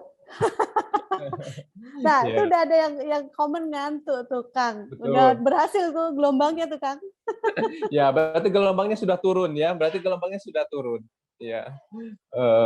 Misalnya, mohon maaf, misalnya kenapa orang mau sholat biasanya malah ingat berbagai hal gitu ya. Kenapa tuh, Kang? Kenapa? Ya, karena dalam kajiannya bahwa ketika kita, mohon maaf bagi yang muslim ya, ketika kita takbiratul ihram, mohon maaf sebentar.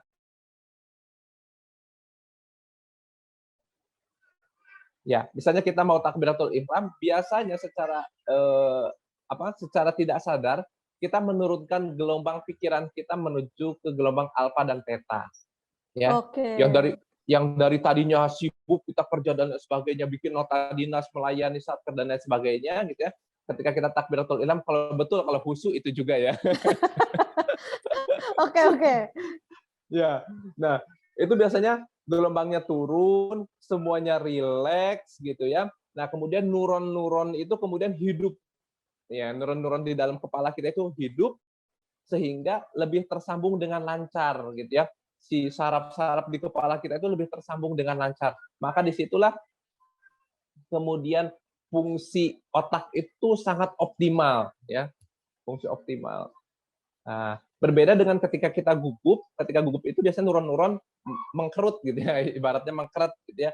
Sehingga kita kalau dalam kondisi gugup itu sering lupa, sering ngeblank gitu ya, sering tiba-tiba nggak jelas gitu kan. Nah, itulah maka kemudian kenapa kita perlu melakukan sebuah relaksasi sehingga fungsi otak kita kemudian kembali lagi menjadi normal.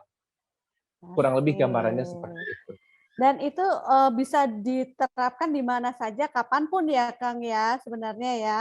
Betul sekali, Pak Cipto. Nah, itu tadi rekan-rekan sudah mengikuti ya. Meskipun ada yang misalnya, wah ini Kang Nofri kayaknya nggak berhasil di saya. Mungkin kondisinya lingkungannya lagi di warung kopi, gimana mau bisa rileks sana sini gedebak-gedebuk misalnya gitu ya. Jadi tetap harus mencari kondisi yang ideal untuk melakukan relaksasi gitu ya. Oke. Ini bisa diulang beberapa kali. Berapa banyak kita, Mbak? Berapa lama? Secukupnya sampai dengan teman-teman mendapatkan gelombang yang diinginkan tadi. Kurang lebih begitu, Kang Nofri? Iya, betul sekali. Nah, tapi saya tidak menyarankan Bapak dan Ibu menggunakan teknik relaksasi ini ketika berkendara mobil, misalnya coba-coba, wah bahaya ini ya, bahaya. Baik. Berarti ada syarat dan ketentuan berlaku ya, di bawahnya ada bintang-bintang kecilnya. Baik. Ya, bahkan saya pernah melakukan teknik relaksasi karena capek sekali dari kantor gitu ya. Kemudian saya naik kereta dan bablas sampai Bogor. Padahal saya harus turun di stasiun Bojonggede harusnya.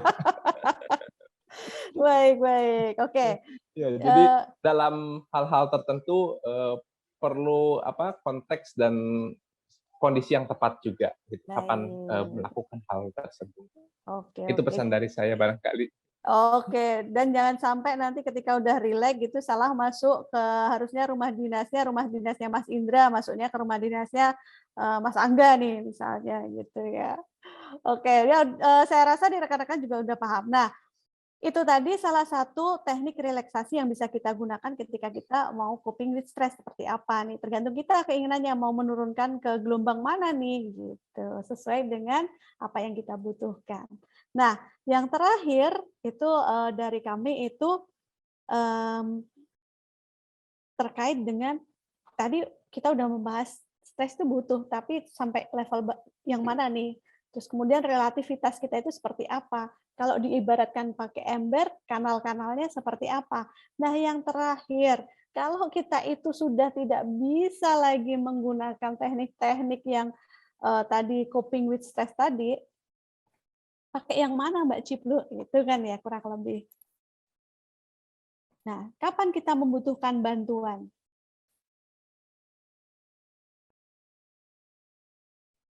Itu saat kita memang posisinya adalah sudah muncul gejala-gejala yang sudah mengganggu. Kalau misalnya kayak Mas Dion tadi, meskipun sampai malam ada pekerjaan dan tapi tidak ada gejala-gejala yang muncul, bangun pagi masih bisa, siang hari masih merasa semangat, berarti saat itu belum dinyatakan membutuhkan bantuan gitu ya. Secara observasi awal tentunya ya. Atau mungkin sudah memulai gangguan kesehatan seperti tadi Pak Gusti, aduh udah ini tensinya naik, mahnya juga kambuh, kemudian ada hal-hal lain, kadang mungkin memunculkan alergi, atau yang paling kita hindari itu adalah kegawat daruratan ketika itu sudah mengarah pada keselamatan jiwa seseorang, baik individu tersebut atau jiwa di sekitarnya, di orang lain gitu. Nah, kami menyarankan kalau memang sudah ada kondisi seperti itu, kami sarankan untuk segera menghubungi tenaga ahli. Bisa psikolog, bisa psikiater, atau dokter. Kalau memang simptomnya itu adalah fisik, kami sarankan untuk mendatangi dokter terlebih dahulu. Bisa jadi memang kalau fisik kan banyak ininya ya, gejala itu hanya belum tentu memunculkan triggernya gitu. Apa sih? Itu harus diteliti satu-satu gitu. Nah, di sini kita menyarankan juga support system. Kenapa support system itu penting? Terkadang seseorang itu tidak paham kalau dirinya itu butuh bantuan, gitu ya. Support system itu bisa dari keluarga, dari lingkungan kantor, dari pertemanan, atau bahkan dari organisasi itu sendiri. Dan itu tidak berarti kesehatan mental seseorang itu menjadi tanggung jawab ya urusan dia lah Mbak Ciplu, tidak seperti itu. Karena kita sebagai manusia pada dasarnya sebagai makhluk sosial, kita itu saling terhubung pada dasarnya. Jadi kalau misalnya di kantor, wah kok saya merasa Mbak Hana ini biasanya ceria, kok ini tumben-tumbenan dalam beberapa hari ini kok murung dan sebagainya. Kita sebagai support system itu punya apa ya istilahnya semacam tanggung jawab untuk kayaknya nih untuk meringankan paling tidak atau untuk mengenali jangan-jangan ada hal-hal yang sedang dihadapi oleh Mbak Hana misalnya dan bisa dibantu oleh rekan yang lainnya. Seperti Ya, yang jadi tadi. kuncinya kepedulian barangkali Mbak Cipluk ya. Oke, betul sekali Kang Nofri. Baik peduli terhadap diri sendiri ketika kita menyadari loh kok saya sudah nggak bisa ngontrol diri saya ya, oh berarti ada something wrong kalau begitu, sehingga Betul. perlu ada kewaspadaan yang ditingkatkan. Termasuk juga kepedulian kepada orang lain seperti kata Mbak Cipluk tadi loh, kok biasanya si A ini ceria, loh kok sekarang sepertinya lebih pendiam misalnya. Nah, berarti ada something wrong juga. Nah, untuk itu perlu kemudian kita membangun sebuah environment atau lingkungan yang sehat secara mental juga. Betul. Bukan ketika ada yang murung malah diledekin gitu ya. Weh, misalnya preman kok murung gitu ya misalnya. Iya, betul. Betul sekali.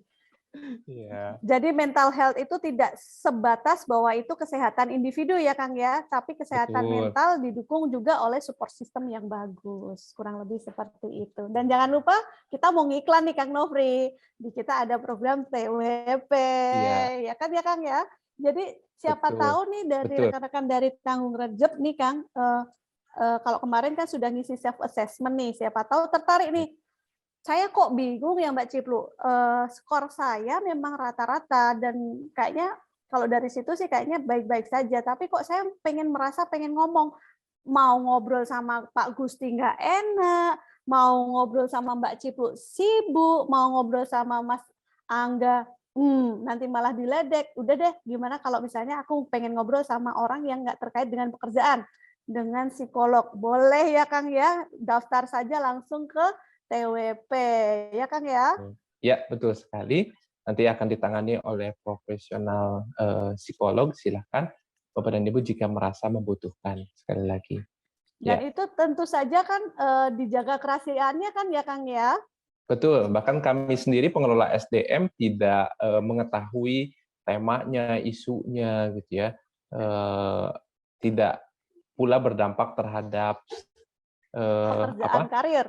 Betul, karir, kepegawaian, tukin dan lain sebagainya.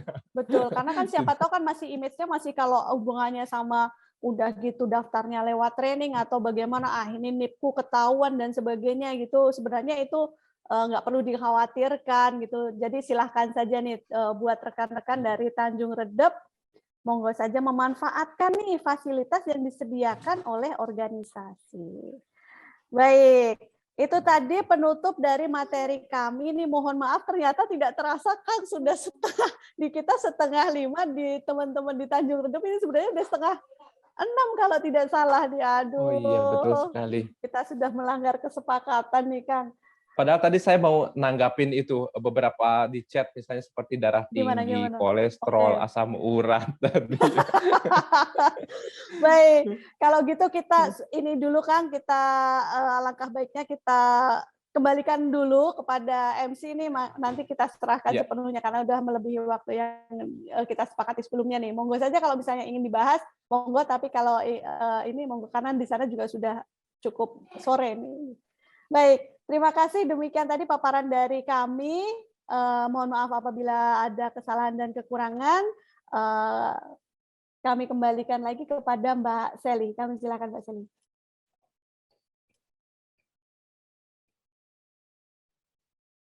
Terima kasih Mbak Cipluk dan Mas Nopri atas pemaparannya yang sangat keren sekali. Biasanya kan kita kalau pelatihan Service Excellence ini tuh kita lebih membahas mengenai tata cara memberikan pelayanan yang prima kepada stakeholders.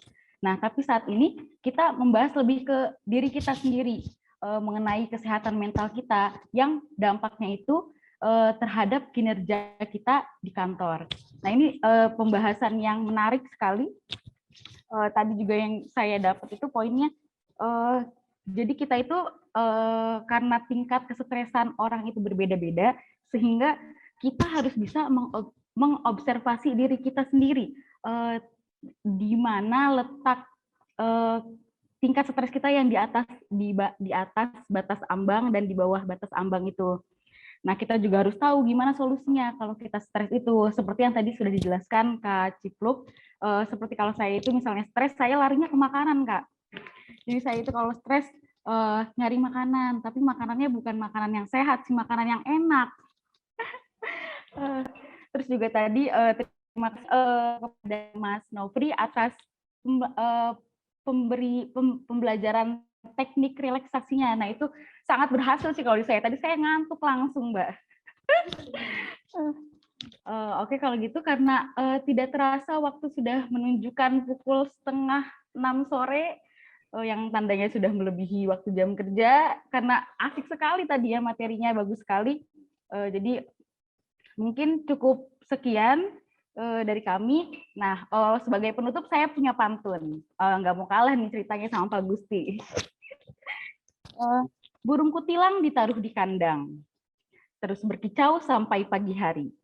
Terima kasih sudah datang. Semoga ilmunya bermanfaat bagi diri. Satu lagi. Bunga mawar, bunga melati. Indah dipandang saat pagi. Oh, iya. Saya pamit undur diri. Jika rindu, panggil saya lagi. Sekian dari saya. Terima kasih kepada narasumber yang luar biasa, Mbak Cipluk dan Mas Nopri. Terima kasih. Wassalamualaikum warahmatullahi wabarakatuh.